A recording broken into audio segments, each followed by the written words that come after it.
Saturday is a big day for a huge recruit as Bryce Davis announces his decision on where he's going to go.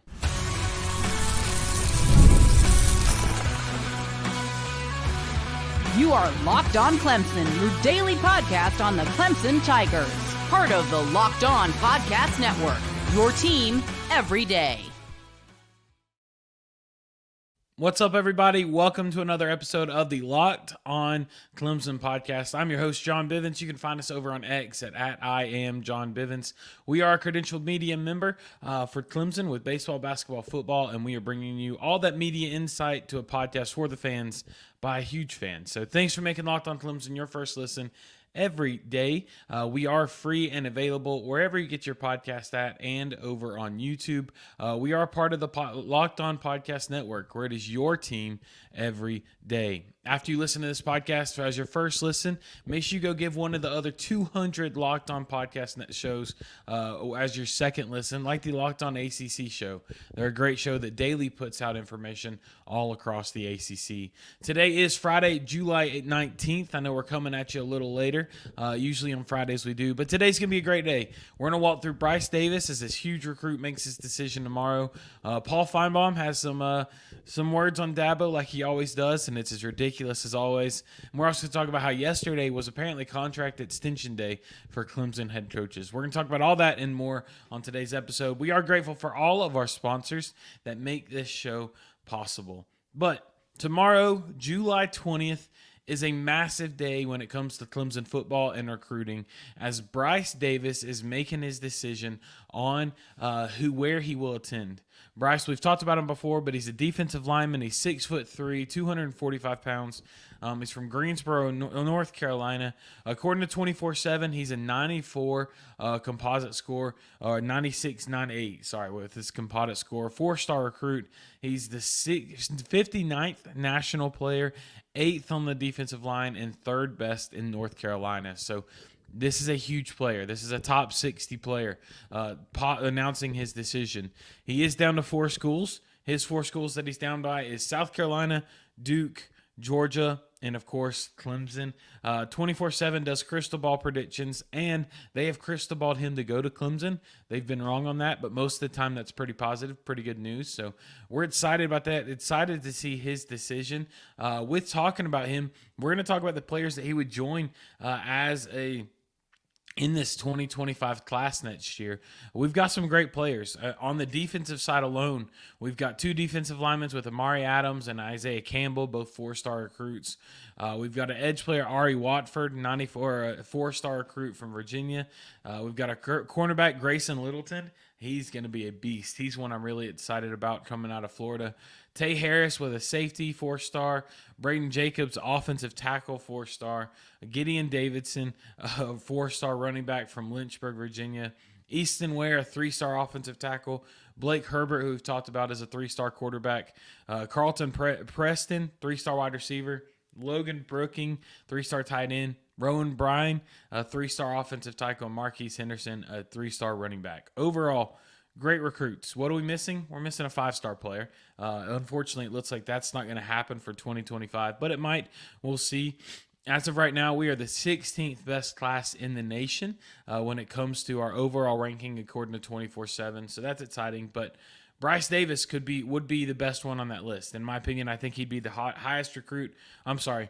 He'd be, according to 24/7, he'd be the 4th highest recruit, as Amari Adams is 35th in the nation, Isaiah Campbell 37th highest in the nation, and Ari Watford 55th in the nation. But I think Bryce Davis has potential to be better than all those. I think he's got the size. When you watch his play style, when you watch his recruiting or his highlight videos from high school, he just plays with an edge. He plays with energy. He plays with aggression.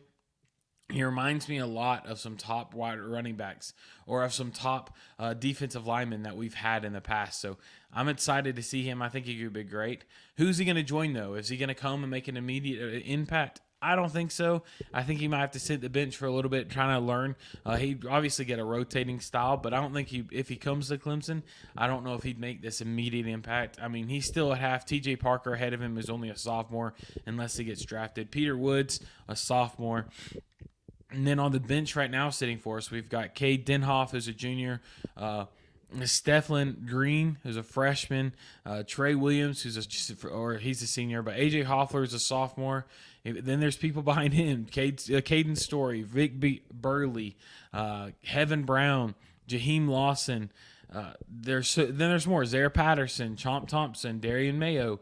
There's a lot of good players on this defensive line. Clemson isn't known as DLU for no reason. There's a lot of good players, but Bryce Davis could come. He's the kind of player that could get that immediate impact early on. He might have to sit a little bit, but he's going to get some playing time his freshman year. He's going to see the field. He's going to get minutes as Lottie puts the work in. So hopefully he comes to Clemson. I'm excited to see that. Excited to see what happens there and what his decision will be. It's going to be great. So he announces tomorrow, Saturday, July 20th at 12 p.m.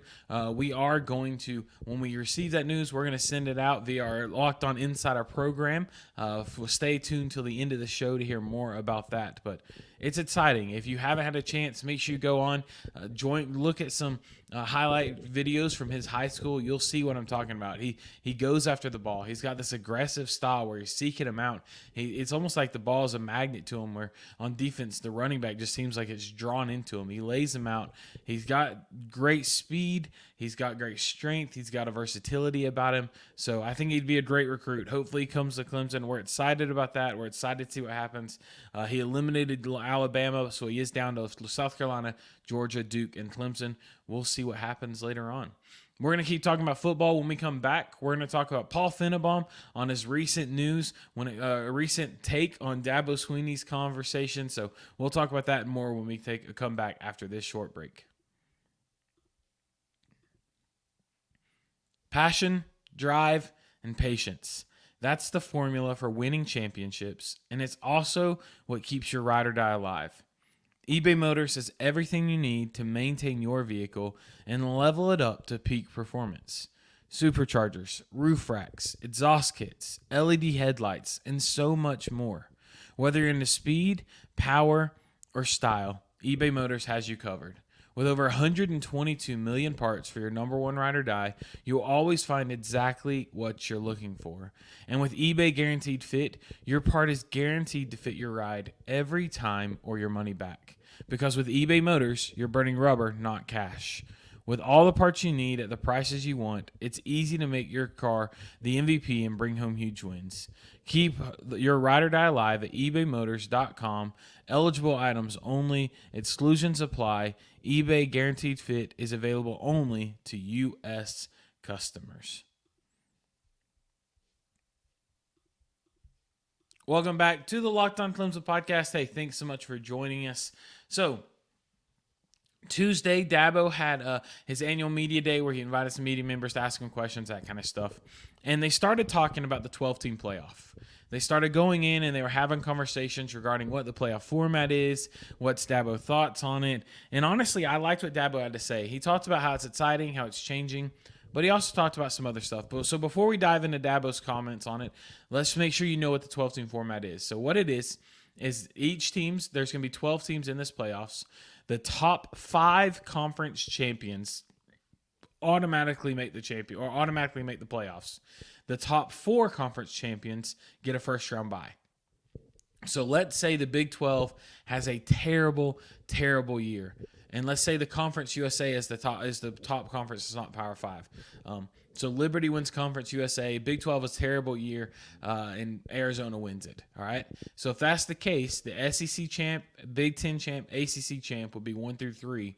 But even if the Big 12 champion, its highest ranking is like 15th, and Conference USA champion's highest ranking is 19th, both of those players would make it and skip the people above them that's ranked higher. So they would be in the conference.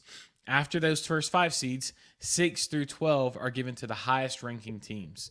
So there's a chance you could have 3 people from one conference, 3 from another, 4 from, there's a chance you could have that breakdown. So it goes to top 5 conference champions and then the highest ranked other players, the other 7, the highest ranked to get in, they make the playoffs. 1 through 4 gets the first bye, 5 plays 12, 6 plays 11, and so on.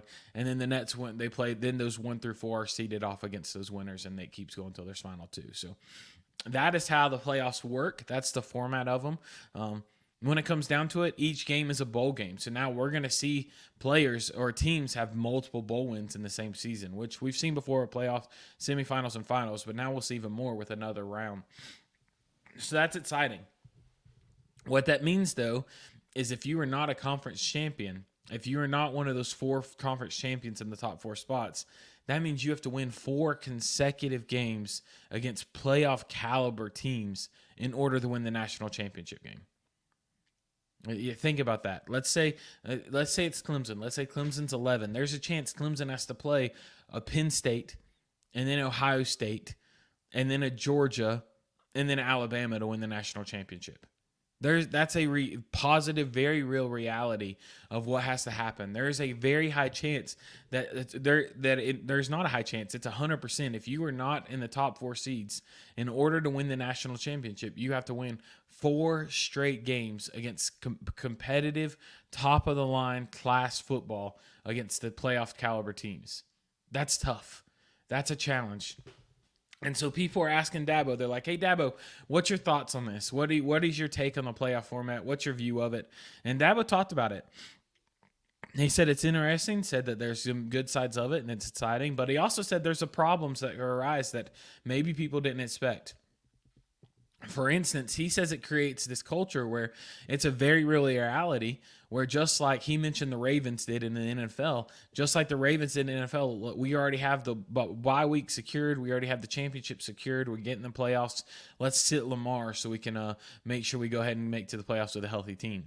So we talked about how now we're going to have this reality where college football players and college football teams are sitting players in the regular season because they know they're already in the playoffs. That's so much different than college football. He says he doesn't like that. He said he won't do it. That's not what the sport's about. It's not about resting. But he said there's a very real reality where you have to go through and say, all right, do we want to try to compete for the bye week, or are we going to be settled with just getting into the playoffs and rest a week in our regular season? It changes a lot. So that's a huge difference. He didn't say it ruins it. He didn't say he wouldn't do the playoffs. He just said there's some downfalls to this. And then Paul Finebaum comes in. And if you know Paul Finebaum, he loves the ACC or SEC. He hates Clemson. He can't stand Dabo Swinney. He's always not been a fan of Dabo Swinney. So he comes on and talks, and he says, they asked him, was Dabo right in what he said? And Paul Finebaum was like, no, he's not. He said he is completely wrong. And then he goes through and he talks about it, and he's like, yes, we already know that it's becoming like the NFL.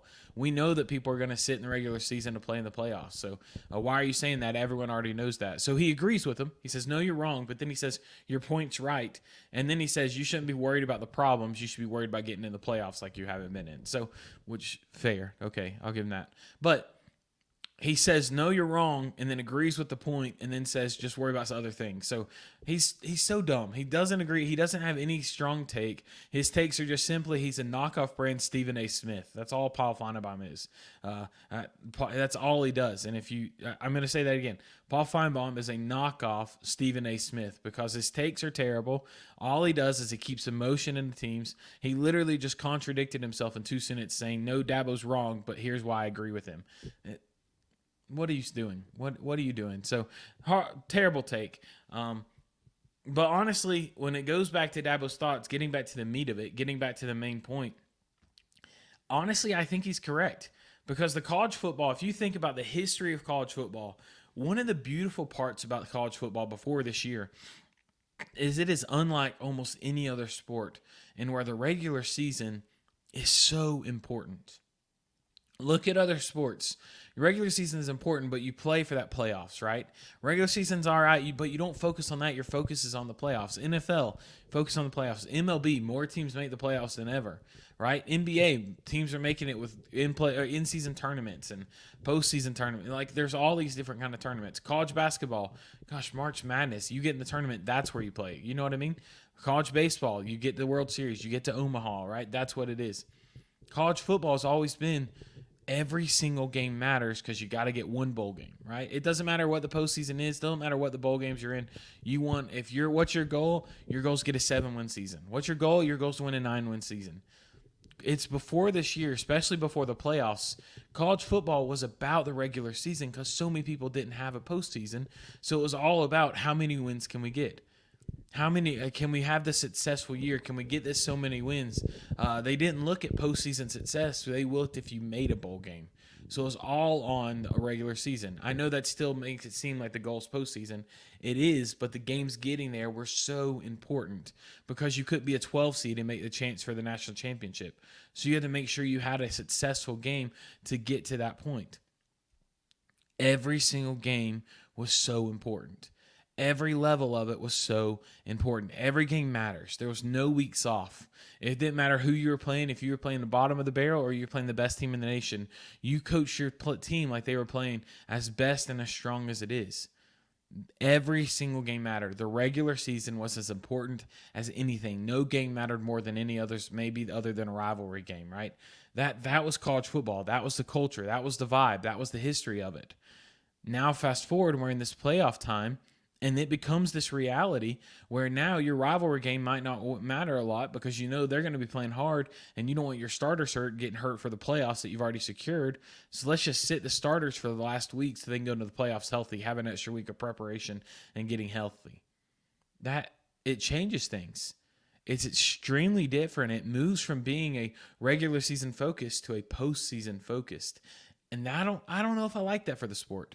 Look, I love the 12-team format. I love that because it creates an energetic football. But I don't like stripping away college football's foundation of how the regular season is so important. I miss that. So let's make sure, and I hope they figure out a way where they can keep the foundation, the focus of college football on the everyday game.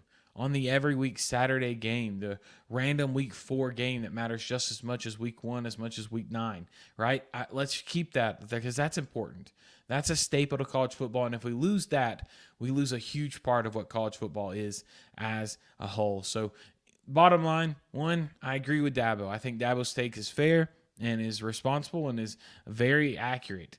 But Paul Finebaum does what he always does. Horrible take, no facts to back it up. Right after he gave his explanation, Heather, another analyst from ESPN, hopped back on and was like, actually, I had a conversation with Kirby Smart, and he said the exact same things.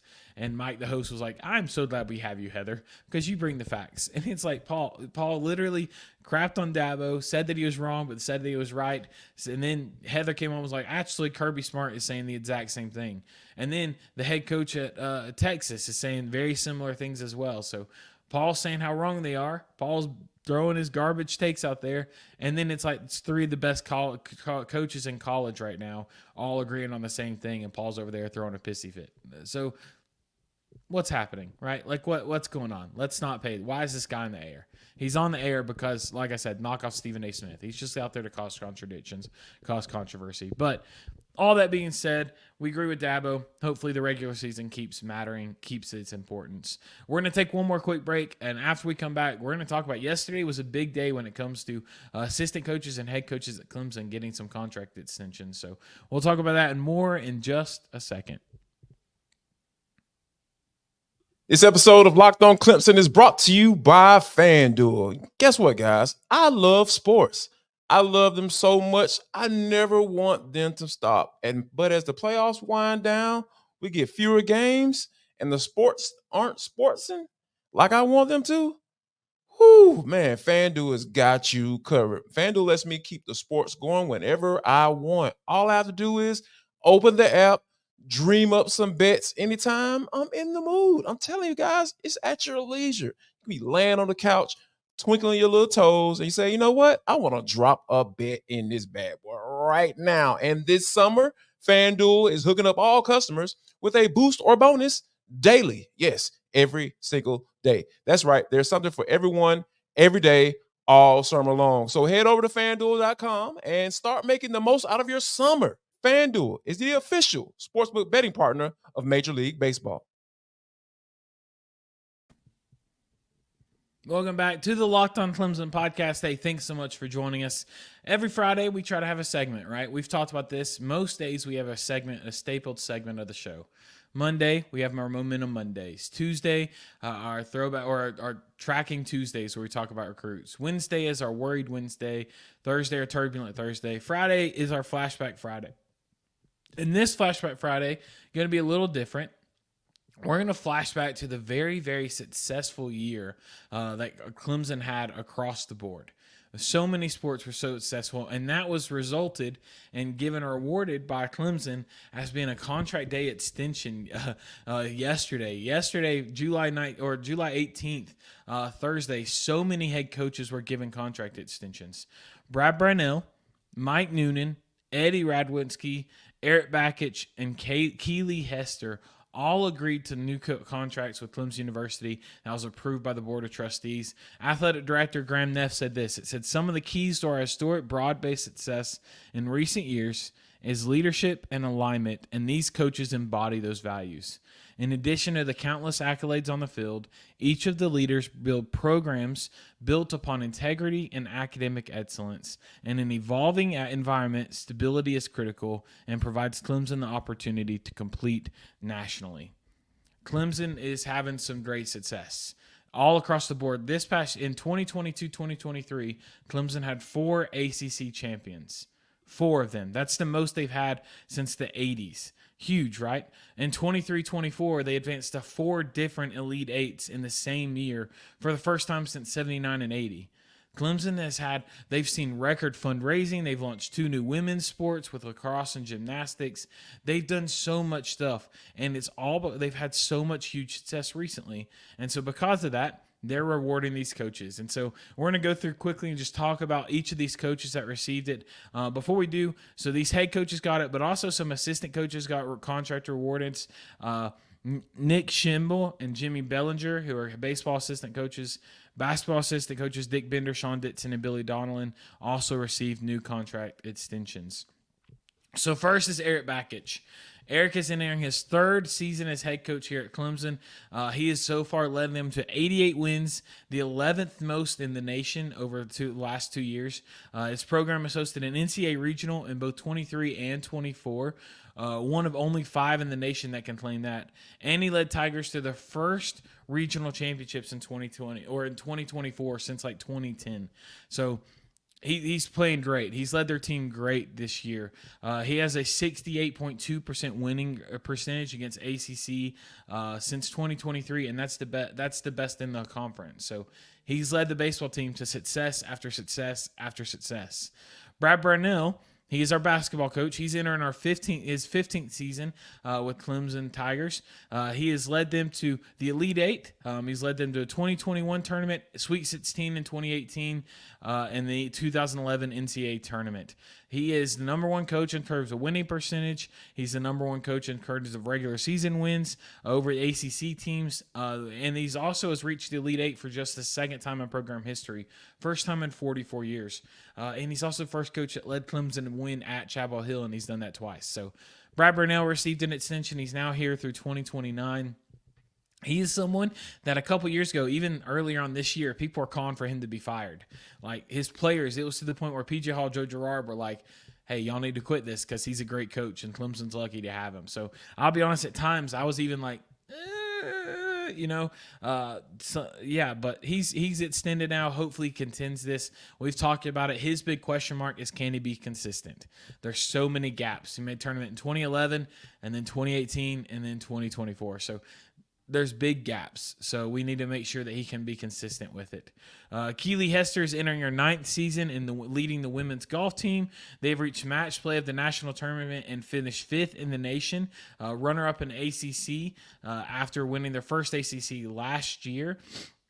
She's led her team to 5 tournament victories, had over 35 top 5 finishes, and reached the NCAA national tournament 3 different times.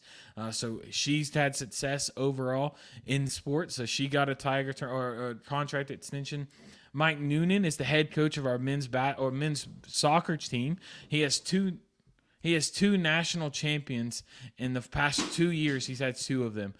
He has 3 ACC championships. He's coached 2 Herman Award winners. He has 2 number 1 overall MLS draft picks. So he's had 2 people go number 1 in the soccer draft, which is huge.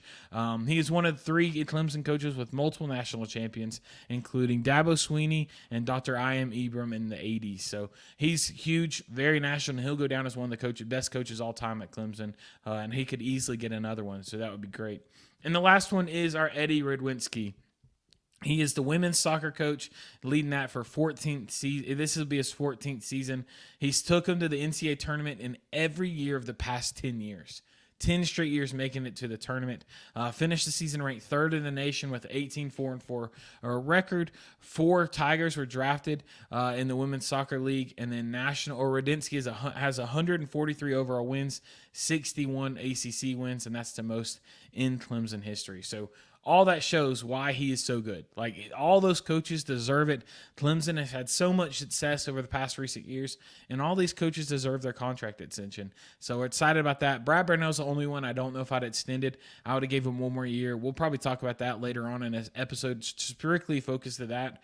I wouldn't have gave him another extension yet. I'd have made sure he could prove back-to-back tournament appearances rather than just make sure he can be consistent. Be consistently in the tournament. That's what you need to see. As we talked about, college football was regular season focused. College basketball is March focused. You focus on making the tournament. Until he can prove he can do that consistently, I wouldn't have extended him. But I'm not Graham Neff. I'm not getting paid millions of dollars to lead Clemson athletics. He is, so we'll see what happens. But with all that being said, that is going to wrap up this edition of the Locked On Clemson podcast. Before we end it, we want to let you know about a Locked On Clemson Insider program. We are launching this thing that allows you to have one-on-one conversations with us, allows you to send in questions, send in your thoughts, let us know your feedback. We'll also provide some unique material and unique content to you as Locked On Clemson Insider, such as film studies, questions, mailbag episodes, all that kind of stuff. So if you are interested in that and becoming a Locked On Clemson Insider, all you have to do is text the word Clemson, Clemson, to 864-252-1907. That's 864-252-1907. Text Clemson to it. You will enter into 14 days free chat or at any time. All you have to do is send me a text. You can text that number after you fill out the form and start your subscription. Send me a text at any time and I'll respond, let you know that. Ask questions. We'll bring it on the show. Literally, as much conversation as you want to have, you can have with this program. So make sure you do that. That would be awesome. We can't wait to see our insider program build. We're excited to launch that. But a great thing to start is let me know your thoughts on today's topics. Let us know where Bryce Davis responds. Once he makes his commitment tomorrow, we're going to send out a text via these Locked On Clemson Insider programs, so make sure you join today so you can get that. But let us know your thoughts on today. Where do you think he's going to go? What's your thoughts on Paul Finebaum? What's your thoughts on Dabo? What's your thoughts on all of that? I'd love to hear your thoughts on everything we talked about. If you haven't, make sure you subscribe to this podcast, wherever you get your podcast at, and over on YouTube. Hit that subscribe button. That way, every day, this can be your first listen here on the Locked On Clemson podcast. Make sure to check out other podcasts by the Locked On Podcast Network, where it is your team every day. We can't wait to see you next week on another episode of the Locked On Clemson podcast. Until then, though, keep that Tiger pride alive and roaring, and as always, go Tigers.